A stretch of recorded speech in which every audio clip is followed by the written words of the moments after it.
All right, so welcome to a role play simulation. This time I'm joined by Anthea. Hello.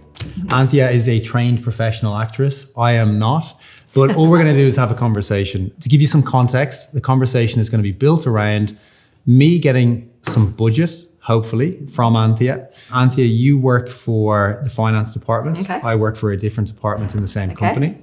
Right, so let's jump in. Okay. Anthea, thanks for meeting me today. I appreciate there's a lot of pressure at the moment, a lot of cost pressure in particular. Yeah. How's that impacting your department? Right now, it's all about cost savings, and leadership's watching every dollar, potentially because of the restructure. Right. Okay, that makes sense. And how is that impacting projects such as this one? A lot, actually. If it's not directly tied with savings, it's pretty much a hard sell. A hard sell. So in order for us to move forward, we're going to need to ensure that we align with leadership objectives, right? 100%. If it's not directly tied to savings, or it's not improving efficiency, or ideally both, then it's not going to work. That makes sense.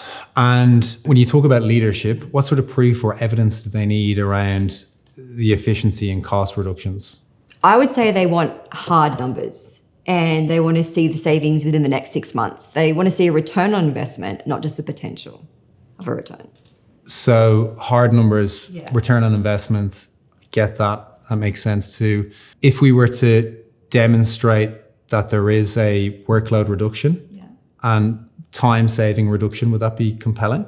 Yes, it would be, but it has to be concrete. I mean, vague efficiencies, they just won't make the cut. Right. Okay. And of those two, so time savings and cost reduction or budget reduction, which is preferable?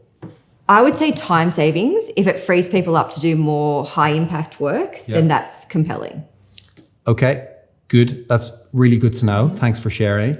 Just for reference, I've been trialing this for the last number of months, and I reckon there is at least a 10% reduction there. If I was to put that into a summary and give you some of those hard numbers, how does that sound? Right, well, I mean, that's a pretty good number.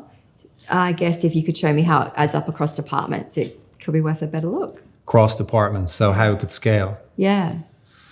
I was thinking the same thing. Okay. I've had conversations already with at least two of the departments.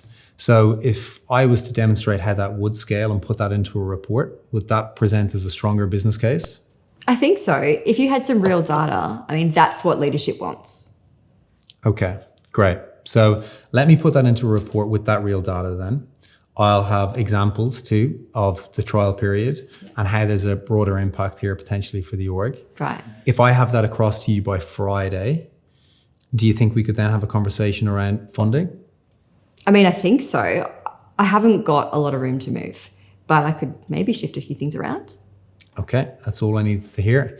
Let me have it across to you by Friday and let's chat then. Okay, sounds good. Great, awesome. So, cut. How did you find that? I found it good. I felt like it was a real conversation where you actually seemed to care about my business and my perspective. It was very nice that you felt approachable instead of just going straight in and making assumptions. And what was it that gave you the feeling that I cared about your world? Because you were asking my opinion on certain things. You were asking from my perspective, what does leadership want? What departments are feeling the pressure? I thought that was kind of personal. It was nice. And what do you think was important to me?